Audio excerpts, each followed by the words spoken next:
Hi kids, it's Mrs. Carr. Wanted to read you a story. One of the class favorites of every year is Miss Nelson is Missing. It is written by Harry Allard and James Marshall. Written and illustrated by those two. And it's a fun book. Hope you like it. There's the title page. Miss Nelson is Missing. Let's see if I can get you to see it better. The kids in room 207 were misbehaving again. Spitballs stuck to the ceiling. Paper planes whizzed through the air. They were the worst behaved class in the whole school.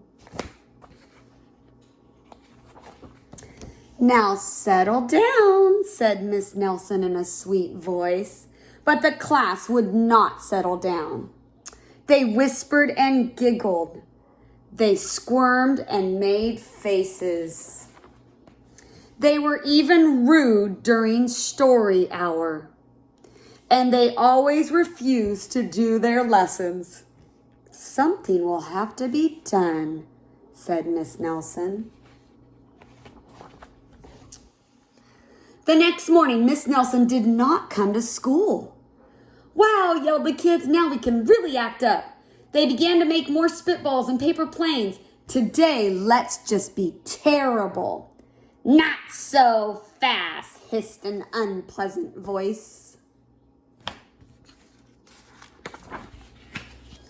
A woman in an ugly black dress stood before them. I am your new teacher, Miss Viola Swamp. And she rapped the desk with her ruler, slammed it. Where's Miss Nelson? Asked the kids. Never mind that, snapped Miss Swamp. Open those math books. Miss Nelson's kids did as they were told. See what she looks like, look.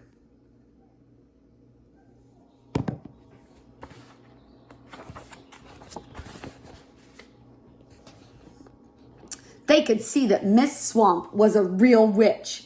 She meant business. Right away, she put them to work and she gave them loads and loads of homework.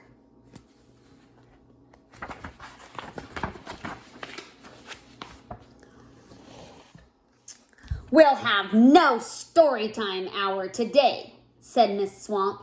Keep your mouth shut, said Miss Swamp. Sit perfectly still, said Miss Swamp. And if you misbehave, you'll be sorry, said Miss Swamp. The kids in room 207 had never worked so hard. Days went by and there was no sign of Miss Nelson. The kids missed Miss Nelson. Maybe we should try to find her, they said. Some of them went to the police. Detective McSmog was assigned to the case. He listened to their story. He scratched his chin. He said, I think Miss Nelson is missing. Detective McSmog would not be much help.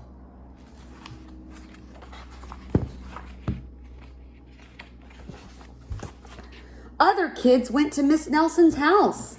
The shades were drawn tight, which means the windows were all closed up. In fact, the only person they did see was the wicked Miss Viola Swamp coming up the street.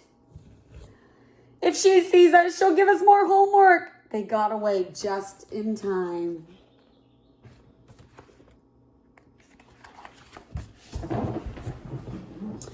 Maybe something terrible happened to Miss Nelson. Maybe she was gobbled up by a shark, said one of the kids, but that didn't seem very likely.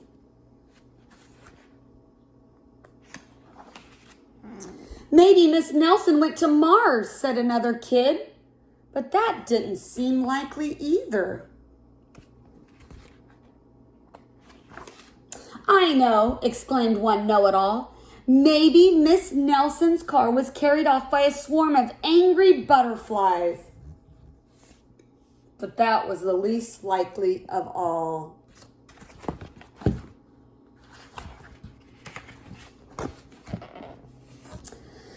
The kids in room 207 became very discouraged. It seemed that Miss Nelson was never coming back, and they would be stuck with Miss Viola Swamp forever.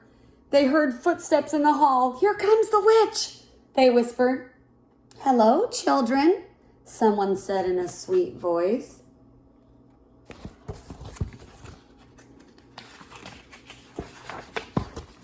It was Miss Nelson. Did you miss me? She asked. We certainly did, cried all the kids. Where were you? That's my little secret, said Miss Nelson. How about a story time? Oh, yes, cried the kids.